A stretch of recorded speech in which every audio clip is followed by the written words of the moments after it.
Hello students, आज मैं start करने वाला हूँ अपना नई सीरीज। ये air force navy, air force x group, navy double A SSR और एनडीए सीडीएस के लिए होगी। मैं आप लोगों को हर एक यूनिट से फिजिक्स के कुछ इंपॉर्टेंट क्वेश्चंस और उस क्वेश्चंस के साथ साथ उसके कंसेप्ट बताऊंगा। तो ये क्वेश्चंस क्या हैं? ये क्वेश्चंस इस पे ही बेस्ड क्वेश्चंस जो नेवी, एयरफोर्स और एनडीए वगैरह में आते हैं। तो मैं स्टार्ट करने वाला हूँ 11th क्लास के फर्स्ट यूनिट से, यूनिट डायमेंशन एंड मेजरमेंट। इसके मैं आज आपको 10 क्वेश्चंस के कंसेप्ट और क्वेश्चन सॉल्व कराऊंगा। ऐसे ही और भी क्वेश्चन चलते रहेंगे। तो आप प्लीज़ क्वेश्चन वीडियो को लाइक करें, सब्सक्राइब करें एंड शेयर करें उन बच्चों के लिए जो बच्चे इसकी प्रिपरेशन कर रहे हैं। ये क्वेश्चंस बहुत बहुत ही यूज़फुल रहेंगे आपके लिए। तो देखते हैं पहला क्वेश्चन।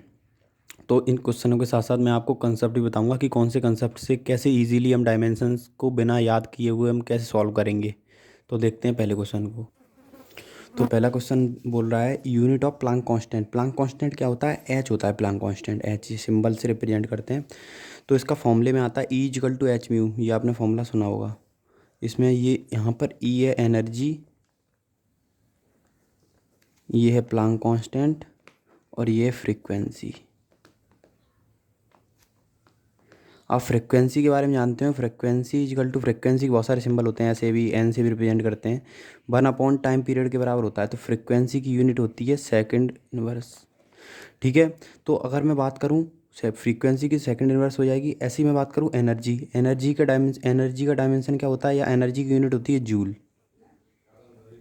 तो एनर्जी की और वर्क की, इनकी सबकी यूनिट जूल होती है। उनका डायमेंशन भी सेम होता है, आगे देखेंगे हम। तो अब हम इसका डायमेंशन निकालना चाहते हैं, किसका? एच की यूनिट निकालना चाहते हैं। तो एच इक्वल टू हो जाएगा एनर्जी अपॉन फ्रिक्वेंसी।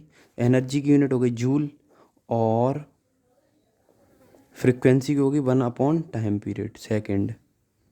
अब सेकेंड ये ऊपर पहुंच जाएगा तो इसकी यूनिट क्या निकल के आएगी? Joule second.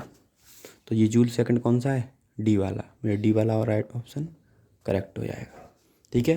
अब हम चलते हैं नेक्स्ट क्वेश्चन पे। नेक्स्ट क्वेश्चन बोल रहा है यूनिट ऑफ रिएक्टेंस। आपने जब पढ़ा होगा ये 12th क्लास के इलेक्ट्रोमैग्नेटिक इंडक्शन में आपको रिएक्टेंस आया होगा। और यहाँ पे रिएक्टेंस का मतलब रेजिस्टेंस से ही होता है। तो इसकी भी यूनिट क्या होगी? और रेजिस्टेंस की यूनिट क्या होती है? ओम। तो इसकी रिएक्टेंस की यूनिट भी क्या होगी? ओम ही हो जाएगी। आपने उस चैप्टर को पढ़ेंगे तो आपको समझ में आया होगा कि रिएक्टेंस क्या है यहाँ पे।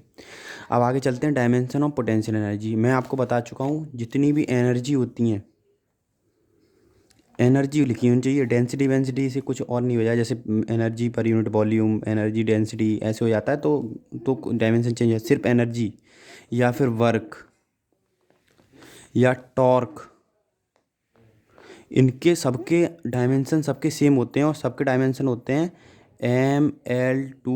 ml/T-2। कितने होता है? ml/T-2। तो ये क्या है? पोटेंशियल एनर्जी, कोई सी भी एनर्जी हो सबका सेम होगा। तो कहाँ पे देखो, ml/T-2 तीसरा वाला हो जाएगा। ठीक है। अब आगे चलते हैं। देखो आता कैसे है, तुम्हें पता होगा वर्क क्या होता है। वर्क वर्क क्या होता है? डॉट प्रोडक्ट होता है फोर्स इनटू डिस्प्लेसमेंट का। अब फोर्स का डायमेंशन क्या होता है? ml/T-2 और डिस्प्लेसमेंट का L। तो इसका डायमेंशन क्या निकल के आएगा? ml/T-2। ठीक है, ml/T-2 ये आ जाएगा। अब आगे चलते हैं। आगे क्वेश्चन दे रहा है कि फिजिकल क्वांटिटीज़, कुछ फिजिकल क्वांटिटीज़ दे रखी हैं। फिजिकल क्वांटिटीज़ क्या होती हैं अभी उसके बारे में मैं अभी क्वेश्चंस करा रहा हूँ तो नहीं समझा सकता। फिजिकल क्वांटिटी बोले तो फिजिकल क्वांटिटी वो क्वांटिटी होती हैं जिनको हम मेज़र कर सकते हैं। समझ रहे हो ना? फिजिकल क्वांटिटी वो क्वांटिटी होती है इनको मेजर, इनको दो पार्ट में ब्रेक करा जाता है। देखो थोड़ा सा, तो दो पार्ट में ब्रेक करा जाता था, फंडामेंटल क्वांटिटीज़ और ड्राइव क्वांटिटीज़। तो आगे चलते हैं। तो फिजिकल क्वांटिटी ये बोल रहा है, नीचे कुछ फिजिकल क्वांटिटी दे रखी हैं उनके बारे में ये पूछ रहा है कि इनके दोनों की ये बताओ कि same dimension quantity same dimensions नहीं होंगे, ये बोल रहा हो। इसमें देखते हैं। इसमें ये होगा कि इन दोनों पेयर में से कौन से पेयर का डायमेंशन सेम नहीं होगा। तो देखो स्पीड का भी डायमेंशन ये होता है। ये यहाँ पे एक अच्छा कंसेप्ट है। स्पीड का होता है LT-1। और ये दे रखा है μ0 ε0 की पावर -1/2। इसका मतलब भी होता है अंडर रूट। इसको ऐसे लिख सकता हूँ 1/μ0 ε0। ये भी स्पीड की यूनिट होती है। इसकी भी यूनिट होती है मीटर पर सेकेंड। तो इसका डायमेंशन भी होगा L t-1। याद रखो, ये बहुत इंपॉर्टेंट है, बहुत बार क्वेश्चन में आया है ये। क्वेश्चन में ऐसे और आ जाता है कभी कभी। देखो, √1/μ0 बराबर होता है c के, स्पीड ऑफ लाइट। अगर दोनों का स्क्वायर कर दूं तो 1/μ0 रूट हट जाएगा, उधर c² आ जाएगा। इसकी यूनिट भी पूछ लेता है, तो इसकी यूनिट क्या होगी? देखो, मीटर पर सेकंड का स्क्वायर हो जाएगा, तो इसकी यूनिट आएगी मीटर स्क्वायर सेकंड स्क्वायर। और इसका डायमेंशन क्या आएगा? देखो, मीटर का होगा L2 और t का -2, तो ये डायमेंशन हो जाएगा। तो कभी इसकी पूछे रूट में हो तो सी का होगा, स्पीड ऑफ लाइट। और अगर इसका पूछे तो मतलब कहने का मतलब दोनों तरफ स्क्वायर कर दिया है, तो सी का स्क्वायर कर दो, जो यूनिट सी की उसके स्क्वायर लगा दो, तो ये हो जाएगा। बहुत ही इंपॉर्टेंट कंसेप्ट है और समझ समझ के चलना पड़ेगा। ये क्वेश्चन बहुत आ चुका है बहुत बार, ज़्यादातर नेवी बहुत बार पूछ चुकी है इस क्वेश्चन को। अब आगे चलते हैं, डायमेंशन फॉर्मूला फॉर, हाँ एक क्वेश्चन रह गया, सॉरी। देखो, एक क्वेश्चन आगे ऊपर दे रहा है, इलेक्ट्रिक पोटेंशियल का डायमेंशन बताना है। तो देखो, इलेक्ट्रिक पोटेंशियल का अगर वैसे निकालने बैठोगे तो बहुत दिक्कत होगी। अब मैं बताने वाला हूँ बहुत सिंपली, B = W/Q होता है। अब मैंने बताया था, देखो ये क्या होता है, ड्राइव्ड क्वांटिटी, ड्राइव यूनिट क्या होती हैं, उनको फंडामेंटल यूनिट को यूज़ करके ड्राइव यूनिट बनाई जाती हैं। और फंडामेंटल यूनिट सिर्फ 7 होती हैं, उनको यूज़ करना पड़ेगा हमें। ऐसा नहीं है क्यू का कोई सिंबल नहीं होता, क्यू को हमें फंडामेंटल यूनिट क्या होती है देख लेते हैं, कितनी फंडामेंटल यूनिट्स हैं। देखो, पीछे दिखाता हूँ आपको, फंडामेंटल क्वांटिटी कितनी होती है? 7 होती हैं। कौन कौन सी हैं? इनको यूज़ करना पड़ेगा, इसके अलावा कोई दूसरा यूज़ नहीं कर सकते। अगर कोई कोई फॉर्मूले में कर भी देता है तो उसको वो वैसे डायमेंशनली गलत है। देखो यहाँ पे मीटर, देखो एक होता है length, mass, time, temperature, electric current, luminous intensity और luminous substance, amount of substance. देखो, लेंथ की यूनिट होती है मीटर, इसका सिंबल होता है एम। मास के लिए किलोग्राम, केजी। और इसके लिए बात करें टाइम, सेकंड, एस। लेकिन इसमें जे सिंबल्स कौन सी ये यूनिट में हम यूज करते हैं। अगर मैं डायमेंशन की बात करूं तो डायमेंशन में कैसे यूज करते हैं उसको भी बता देता हूं। डायमेंशन में लेंथ के लिए यूज करते हैं एल, इसकी मास के लिए capital M, capital symbol use करते हैं। टाइम के लिए टी, टेम्परेचर के लिए कभी कभी थीटा यूज करते हैं, या फिर के भी यूज कर लेते हैं। कैल्विन का यूनिट होता है के, तो के भी यूज कर लेते हैं। इलेक्ट्रिक करंट के लिए ए यूज करते हैं। ऐसी ल्यूमिनस इंटेंसिटी के लिए आई भी यूज कर लेते हैं कभी कभी। और इसकी यूनिट, और इसके लिए मोल। ठीक है, अब आगे चलते हैं। इनको इन्हीं को यूज करके हमें ड्राइव क्वांटिटी को एक्सप्रेस करना है, उनकी यूनिट्स को और डायमेंशंस को, तो देखते हैं। तो अब इसके बारे में बात करूं तो मैं यहाँ पे आते हैं। देखो, अब मैं इसके बारे में बात करूँ तो इलेक्ट्रिक पोटेंशियल की बात कर रहा था। तो इलेक्ट्रिक पोटेंशियल क्या होता है? इसका डब्लू, वर्क का मैं बता चुका हूँ अभी आपको, ये बहुत इंपॉर्टेंट होते हैं। ML/T-2, कुछ याद कर लो डायमेंशन, जैसे एसेलेरेशन हुआ, वेलोसिटी, फोर्स, वर्क। एनर्जी का तो वर्क का ही हो जाता है। कुछ इंपॉर्टेंट है, उनको याद कर लोगे तो फिर क्या करोगे, उनको उनसे ड्राइव कर सकते हो आप। अब आगे चलते वर्क का और क्यू का तो कोई डायमेंशन होता नहीं है, मैंने बताया था। करंट का होता है आई, तो मैं लिख सकता हूँ I = Q/T होता है। देखो, I = Q/T होता है। अब Q की निकालूंगा तो Q = I × T हो जाएगा। और T का डायमेंशन देखो, I का तो A होता है और T का कितना होता है? T रहता है, तो AT आएगा Q का डायमेंशन। तो Q का डायमेंशन लिख दो AT।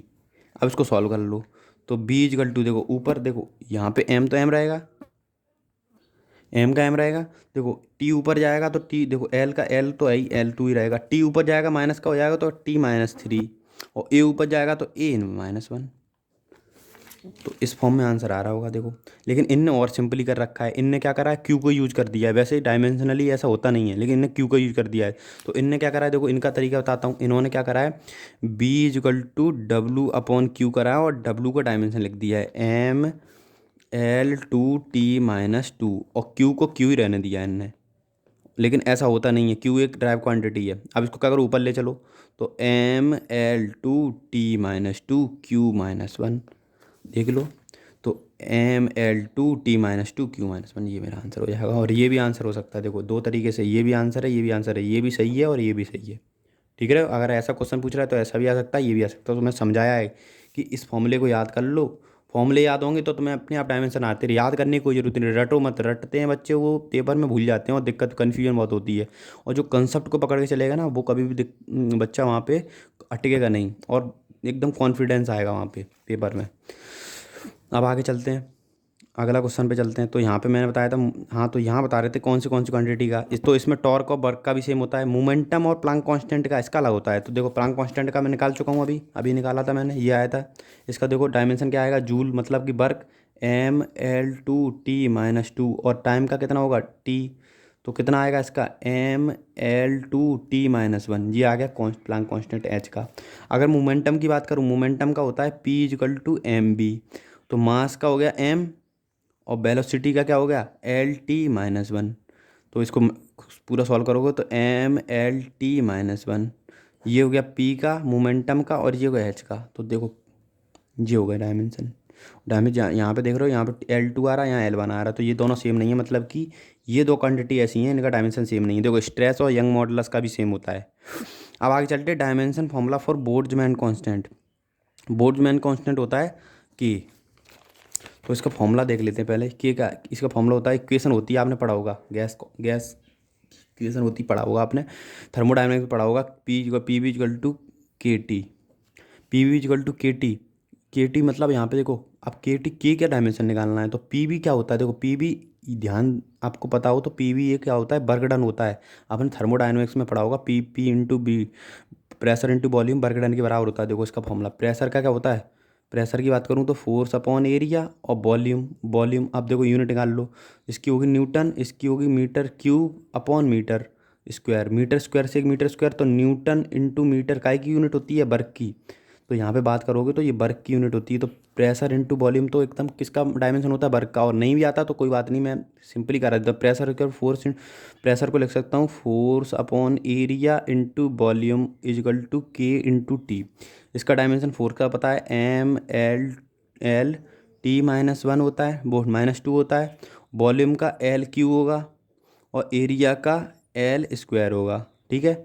अब देखो ध्यान से, यहाँ पे L² से एक 2 L कट जाएंगे, एक L बचेगा, तो यहाँ पे आएगा mL, एक जीरा एक L यहाँ बचेगा, तो mL2T-2 इजकल टू K। अब देखो इसके लिए थीटा यूज़ कर सकते हैं हम, यहाँ पे इसने क्या करा है, ठीक है थीटा यूज़ करा है, तो थीटा यूज़ कर लिया मैंने। अब थीटा को नीचे लाओ, तो K=mL2T-2।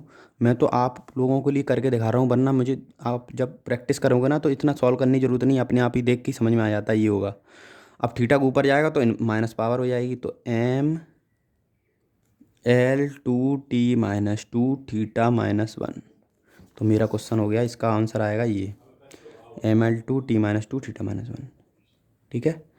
तो बहुत ही इजीली क्वेश्चन आ जाते हैं समझ में, आपको बस कंसेप्ट याद पता है तो आप क्वेश्चन को आसानी से कर सकते हैं। अब नेक्स्ट क्वेश्चन पे चलते हैं। हाँ नेक्स्ट क्वेश्चन यहीं पे है, which of the following quantities are dimensionless. Dimension किसका नहीं होता, तो ग्रेविटेशन कांस्टेंट का भी डायमेंशन होता है, प्लांक कांस्टेंट का भी डायमेंशन होता है, अभी निकाला है मैंने। ऐसी बात करें तो पावर ऑफ लेंस के बारे में थोड़ा कंसेप्ट बताता हूँ। पावर ऑफ लेंस का भी डायमेंशन होता है, देखो यहीं पे बता देता हूँ। Power of lens is equal to 1 focal length के होता है। अब फोकल लेंथ एक लेंथ है, तो इसकी भी यूनिट होगी मीटर, लेंथ की मीटर होती है, तो मीटर को ऊपर ले जाएंगे तो इसका डायमेंशन क्या होगा, पावर ऑफ लेंस का L-1। तो इसका तो डायमेंशन होता है, तो क्या आएगा इसका आंसर, डी आएगा, नॉन ऑफ दी, सबका डायमेंशन होता है।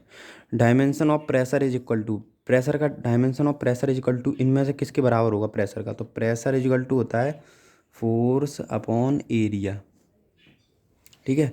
अब फोर्स अपॉन एरिया, अब देखो यहाँ पे फोर्स पर यूनिट वॉल्यूम दे रखा है, वॉल्यूम तो नहीं होगा, तो दूसरे के फॉर्म में चेक करो, फोर्स के बराबर नहीं होता है एनर्जी की, एनर्जी पर यूनिट वॉल्यूम के बराबर ही चेक करूँ, एनर्जी पर यूनिट वॉल्यूम, तो एनर्जी की यूनिट क्या होती है, एनर्जी का डायमेंशन देखो, प्रेशर का डायमेंशन निकाल लो, यहाँ से डायमेंशन निकालोगे तो mL T-2 अपॉन L2, तो इसका डायमेंशन आएगा mL-1T-2। अब इसका निकाल लो, तो mL2T-2 अपॉन L3, तो इसका डायमेंशन आएगा mL-1T-2। इसका डायमेंशन सेम आ रहा है, मतलब कि ये प्रेशर के फॉर्मूले से भी डायमेंशन सेम आ रहा है, एनर्जी पर यूनिट वॉल्यूम से भी सेम आ रहा है। इसका मतलब ये इस किसकी यूनिट है, ये इसका डायमेंशन सेम होगा। एनर्जी देखो, प्रेशर को दो तरीके से लिख सकते हैं, प्रेशर इक्वल टू होता है फोर्स पर यूनिट एरिया, और क्या लिख सकते हैं, एनर्जी पर यूनिट वॉल्यूम भी लिख सकते हैं, बहुत ही इंपॉर्टेंट है, समझ रहे हो। तो इसको समझते हुए चलो आगे चल के यूज होगा, देखो। अब आगे चलते हैं दूसरे क्वेश्चन पे, पूछ रहा है dimension formula for capacitance. Capacitance जो होता है, कैपेसिटेंस उसका डायमेंशन फॉर्मूला बताओ, तो कैपेसिटेंस C इजिकल टू होता है QB। अब क्यू तो चार्ज है, ये वॉल्यूम वो वोल्टेज है, पोटेंशियल, इलेक्ट्रिक पोटेंशियल। और इलेक्ट्रिक पोटेंशियल का हम डायमेंशन अभी निकाल चुके थे, पीछे देखो अभी निकाला हमने। इलेक्ट्रिक पोटेंशियल का डायमेंशन कहाँ है? ML2 T-2 और Q इनवर्स, नहीं ये वाला, ये यहाँ यूज करेंगे, ये वाला, ये यहाँ पे देखो, यहाँ पे एक ही फॉर्म में दिया है तो ये यूज़ करेंगे। मैंने कहा था दोनों इंपॉर्टेंट है, ये भी और ये भी, ज़्यादातर ये यूज होता है। तो ML2 T-3 A-1। तो इसका डायमेंशन यहाँ पे देखो सॉल्व कर लेते हैं, यहीं पे हम निकाल लेते हैं, यहाँ पे यूज कर लेते हैं। देखो यहाँ पे दे रखा है C=QB। क्यू का डायमेंशन मैंने कहा था कौन सा यूज करेंगे? AT। ठीक है, क्यू का डायमेंशन नहीं होता, AT यूज करा है मैंने, देखो यहाँ पे। तो क्यू के लिए AT यूज करेंगे। और बी का डायमेंशन कितना निकाला था मैंने? यहाँ पे देखो ML2 T-3 Q, sorry T-3 ML2 T-3 और A-1। ठीक है, अब इसको सॉल्व कर लो। तो M तो यहाँ पे कोई है नहीं, तो M तो M रहेगा, L भी 2 ही रहेगा। T देखो यहाँ पे 3 है माइनस का, यहाँ 1 प्लस का, तो T-2 हो जाएगा। और A यहाँ प्लस का, यहाँ पे A एक प्लस का, A यहाँ माइनस का है, तो ये कितना हो जाएगा? यहाँ पे देखो चेक करो, सॉरी इसमें फॉर्मूले में थोड़ी गलती हो गई थी। तो देखते हैं, C= होता है Q/B, और Q= होता है AT। और इसका निकाल लिया था हमने, देखो यहाँ पे इसका निकाल लिया, ये वाला फॉर्मूला यूज करेंगे डायमेंशन। तो इसका फॉर्मूला कितना निकाला था हमने? इसका निकाला था ML2 T-3 A-1। अब क्या करोगे, इनको ऊपर ले जाओगे तो सबके साइन चेंज हो जाते हैं, पावर चेंज हो जाती है। आपने पढ़ा होगा 1/x है, और x को ऊपर ले जाओ तो x की पावर -1 हो जाती है। तो ऊपर ले चलोगे तो क्या आएगा? M-1 L, देखो L-2, ये T-3 और ये T4 और A2 हो जाएगा। तो देखो कहाँ पे M-1 L-1 A4 T, ये हो जाएगा। ऐसी डायमेंशन फॉर्मूला फॉर इम्पल्स। तो इम्पल्स के बारे में पढ़ते हैं। तो इम्पल्स होता क्या है?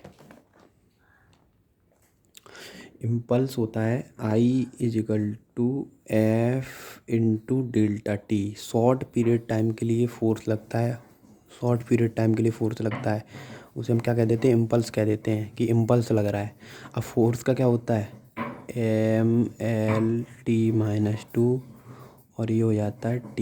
तो T यहाँ पे -2 और 1 ये ऐड होंगे तो हो जाएगा MLT-1। तो इम्पल्स का MLT-1 कहाँ पे है? तो MLT-1 ये हो जाएगा। ठीक है, तो प्लीज़ मेरे चैनल को सब्सक्राइब करें, लाइक करें एंड शेयर करें। Thank you. आगे आपको ऐसे ही NDA एयरफोर्स नेवी के लिए इस पे क्वेश्चंस पेपर्स मिलते रहेंगे और कंसेप्ट भी ऐसे बताता रहूँगा। Thank you.